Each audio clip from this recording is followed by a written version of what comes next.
Satellite value അതേപോലെ എന്താ പറയുക സിനിമ ചാനലുകൾക്ക് വേണ്ടി എടുക്കുന്നൊരു സാഹചര്യം എനിക്ക് തോന്നുന്നു. ഈ തമിഴ് ഇൻഡസ്ട്രിയിലും തെലുങ്കിലും അത് ഇല്ലാത്തത് അവരുടെ ഒരു ടാർഗറ്റ് ഓഡിയൻസ് നമ്മളെക്കാൾ എത്രയോ ഇരട്ടിയാണ്. പിന്നെ കമ്പാരിറ്റീവ്ലി സിനിമ തിയേറ്ററിൽ പോയി കാണുന്ന ആൾക്കാരുടെ ശതമാനം തമിഴ്നാട്ടിലും തെലുങ്കിലും നമ്മുടെ ഒരു ഈ പറയുന്ന പോലെ എത്രയോ ഇരട്ടിയാണ്. 40-50% ഇരിക്കുകയാണ്. നമ്മുടെ അടുത്ത് 10-15% വരെ ആൾക്കാരെ തിയേറ്ററിൽ പോയി കാണുന്നുള്ളൂ. അപ്പോൾ നമ്മളിവിടെ ഒരു ശരാശരി 50 സെൻറ്ററിൽ ഇറങ്ങുമ്പോൾ അവിടെ 2000 സെൻറ്ററുകളോളാണ് ഒരു സിനിമ ഇറങ്ങുന്നത്.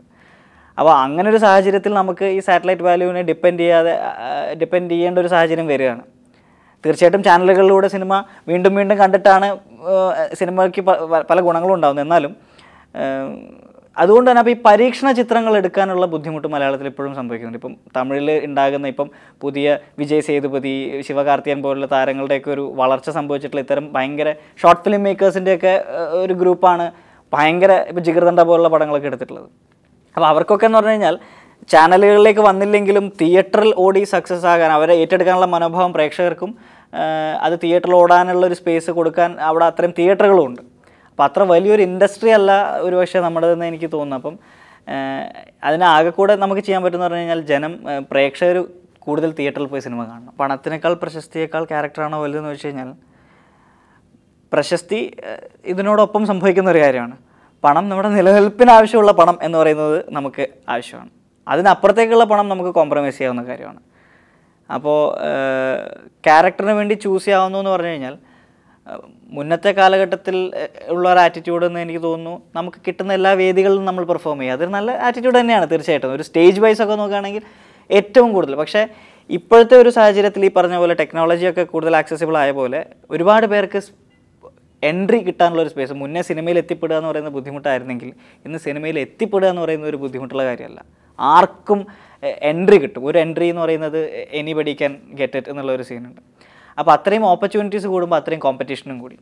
അപ്പോൾ നമ്മൾ ഒരുപാട് കാര്യങ്ങൾ ചെയ്യുന്നു, അതിൽ പ്രത്യേകിച്ച് പുതുമയൊന്നും ഇല്ല എന്നാണെങ്കിൽ നമ്മളെ റീപ്ലേസ് ചെയ്യാൻ വേറെ ആൾക്കാരുണ്ടാവും. അല്ലെങ്കിൽ അപ്പോൾ അങ്ങനെയുള്ള സാഹചര്യത്തിൽ നമ്മൾ കൺസിസ്റ്റൻ്റ് ആയിട്ട് എന്തെങ്കിലും പുതുമയുള്ള അല്ലെങ്കിൽ എന്തെങ്കിലും നിലനിൽക്കുന്ന കഥാപാത്രങ്ങൾ കൊടുത്താലേ നമ്മൾക്ക് നിലനിൽപ്പുള്ളൂ. അപ്പം ഒരു പരിധിവരെയൊക്കെ പലരും ചൂസ് ചെയ്യാൻ തുടങ്ങിയിട്ടുണ്ട്. അത് നല്ലൊരു ഇതാണ്. അപ്പം അവർ ചൂസ് ചെയ്യുമ്പോൾ വേറെ ആൾക്കാർക്ക് അവസരങ്ങൾ കിട്ടും, അവർക്ക് പെർഫോം ചെയ്യാനുള്ള സ്പേസ് കിട്ടും. അങ്ങനെ നല്ല നല്ല കഥാപാത്രങ്ങൾ എല്ലാവരും ചെയ്യുന്നത് നല്ലൊരു പ്രവണതയാണല്ലോ. കോഴിക്കോട് ഒരു മലബാറുകാരെന്നുള്ള രീതിയിൽ സിനിമയിലേക്ക് എന്നെ അങ്ങനെ ഒരു കാറ്റഗറൈസേഷൻ എനിക്ക് തോന്നുന്നു ഒരു കാലഘട്ടത്തിൽ തിരുവനന്തപുരമായിരുന്നു സിനിമയുടെ സെൻറ്ററെങ്കിൽ ഇപ്പോൾ കൊച്ചിയായി മാറിയിട്ടുണ്ട്. പക്ഷേ അങ്ങനെ ഒരു ലോബിയിങ്ങോ കാറ്റഗറൈസേഷനോ ഇന്ന് ഉണ്ടെന്ന് എനിക്ക് തോന്നുന്നില്ല. ഇപ്പം മലബാറിൽ നിന്നുള്ള ഒരു ഗ്രൂപ്പ് ഓഫ് ആൾക്കാർ, നമ്മുടെ വിനീത് ശ്രീനിവാസൻ, അങ്ങനെ ഒരു ഗ്രൂപ്പ് ഓഫ് യങ്സ്റ്റേഴ്സ് ഉണ്ട് എല്ലായിടത്തുനിന്നും. അപ്പോൾ ഇവരൊക്കെയും ഇപ്പോൾ കേന്ദ്രീകരിച്ചിട്ടുള്ളത് ആഷിക്കൊക്കെ കൊച്ചിയിലാണ്, അൻവർക്കൊക്കെ വേറെ. അപ്പം അങ്ങനെ ഒരു സ്ഥലത്ത് സ്പെസിഫൈഡ് ആയിട്ടുള്ള ഇൻഡസ്ട്രി അല്ല.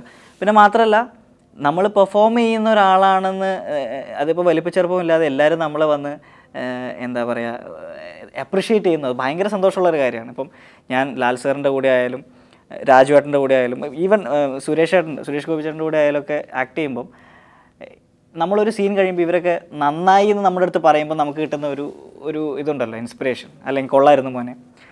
അപ്പോൾ അത് എനിക്ക് തോന്നുന്നു സീനിയേഴ്സ് ആണെങ്കിലും നമ്മുടെ ഗ്രൂപ്പാണെങ്കിലും അത് ഭയങ്കരമായിട്ടുണ്ട്. അതുകൊണ്ടൊക്കെ തന്നെയാണ് ഞാൻ പറഞ്ഞത് എനിക്ക് ബേസിക്കലി ഭയങ്കര അയ്യോ ശരിയായോ എന്നൊക്കെ കൺഫ്യൂഷനുള്ള ഒരാളാണ്. അപ്പോൾ ഇത്തരം ഇത് കിട്ടുമ്പോഴാണ് ഇത്തരം ഇൻസ്പിറേഷൻസ് ഭയങ്കരമായിട്ട് സംഭവിക്കുന്നത്. പിന്നെ വീട്ടിലെ കാര്യം തീർച്ചയായിട്ടും ഈ സിനിമയിൽ നിന്ന് ആരെങ്കിലും ഇല്ലെങ്കിൽ നമ്മളവരെ കൺവിൻസ് ചെയ്യാന്ന് പറയുന്നത് ബുദ്ധിമുട്ടാണെന്ന് ഞാൻ കേട്ടിട്ടുണ്ട്. പക്ഷേ എൻ്റെ പേരൻസ്, എൻ്റെ അച്ഛൻ വെറ്റിനറി ഡോക്ടറാണ്, ഇപ്പോൾ ഡെപ്യൂട്ടി ഡയറക്ടറാണ് ഗവൺമെൻറ് സർവീസിൽ, ഡോക്ടർ മാധവൻ. അമ്മ ലത ടീച്ചറാണ്.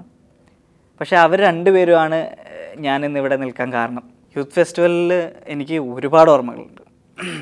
കോഴിക്കോട് ആണ് യൂത്ത് ഫെസ്റ്റിവൽ ഇത്തവണ നടക്കുന്നത്. എൻ്റെ നാട്ടിലാണ്. കോഴിക്കോട്ടുകാരുടെ ഒരു ജനപങ്കാളിത്തമൊക്കെ ഭയങ്കര ഫേമസാണ്. കലാകാരന്മാരൊക്കെ അങ്ങ് സ്നേഹിച്ച് കളയും. ഒരുപാട് കലാകാരന്മാരുടെ കൂട്ടായ്മകളും ഉള്ളൊരു സ്പേസാണ്. എനിക്ക് തോന്നുന്നു 5ഓളം ഐറ്റംസിൽ സ്റ്റേറ്റിൽ പങ്കെടുത്ത ഒരാളാണ്, സ്റ്റേറ്റിൽ ഗ്രേഡ് നേടിയിട്ടുള്ള ആളാണ് ഞാൻ. അപ്പം തിരൂര്, കൊച്ചി മറൈൻ ഡ്രൈവിൽ ഇവിടെയൊക്കെ സ്റ്റേറ്റ് യൂത്ത് ഫെസ്റ്റിവൽ നടക്കുമ്പോൾ ഞാൻ പങ്കെടുത്തിട്ടുണ്ട്. ആ ബാക്ക് സ്റ്റേജ് ഓർമ്മകളൊക്കെയാണ് എന്നെ ഇപ്പം എന്താ പറയുക കോമ്പീറ്റ് ചെയ്യുന്ന ഒരു കാലഘട്ടം. എനിക്ക് തോന്നുന്നു മീഡിയ ഈ റിയാലിറ്റി ഷോ ടാലൻറ്റ് ഷോസൊക്കെ പോപ്പുലർ ആവുന്നതിന് മുന്നേ കേരളത്തിൽ അവൈലബിൾ ആയിട്ടുള്ള ഏറ്റവും വലിയ ഒരു വേദിയായിരുന്നു യൂത്ത് ഫെസ്റ്റിവൽ. അന്നത്തെ കോമ്പറ്റീഷനും ആ ലെവലിലായിരുന്നു. പക്ഷേ ഇപ്പം വേറെ രീതിയിൽ ഇതേ മീഡിയ തന്നെ ആ ഒരു യൂത്ത് ഫെസ്റ്റിവലിന് അന്ന് കിട്ടാവുന്നതിനേക്കാൾ വലിയൊരു ഹൈപ്പ് കൊടുക്കുന്നുണ്ട്. അപ്പോൾ വീണ്ടും അതിൻ്റെ ഒരു സ്പേസും ബാനറും കൂടിയെന്ന് എനിക്ക് തോന്നുന്നു. കാരണം ഏഷ്യയിൽ തന്നെ നമ്മുടെ തനത് കലാരൂപങ്ങളടക്കം ഉള്ള എനിക്ക് തോന്നുന്നു പല ആർട്ട് ഫോംസ്, മാർഗംകളി അല്ലെങ്കിൽ പരിചമുട്ട് പോലുള്ള പല കലാരൂപങ്ങളും നിലനിന്ന് പോകുന്നത് ഈ ഒരു യൂത്ത് ഫെസ്റ്റിവൽ കാരണമാണ്. എൻ്റെ മനസ്സിൽ കഥകൾ അനവധിയാണ്. ഒരുപാട് സ്റ്റോറീസും ഒരുപാട് തോട്ട്സും ഒക്കെ മനസ്സിലുണ്ട്. അങ്ങനെ ഒരു പെർട്ടിക്കുലർ കഥയായിട്ട് ഞാൻ അങ്ങനെ പിക്ചറൈസ് ചെയ്യാൻ കാത്തിരിക്കുന്ന അങ്ങനെ ഒരു ഡ്രീം പ്രോജക്റ്റ് എന്നുള്ളതിലുപരി ഒരു സെറ്റ് ഓഫ് ഐഡിയാസ് ഉണ്ട്.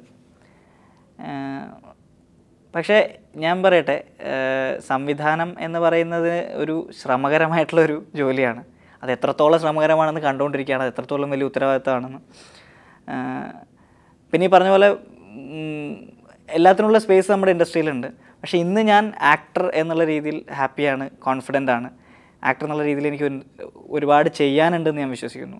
അപ്പം അതിലെന്തെങ്കിലും ഒരു ശതമാനമെങ്കിലും ചെയ്തെന്ന് എനിക്ക് തോന്നുകയാണെങ്കിൽ ഒരുപക്ഷെ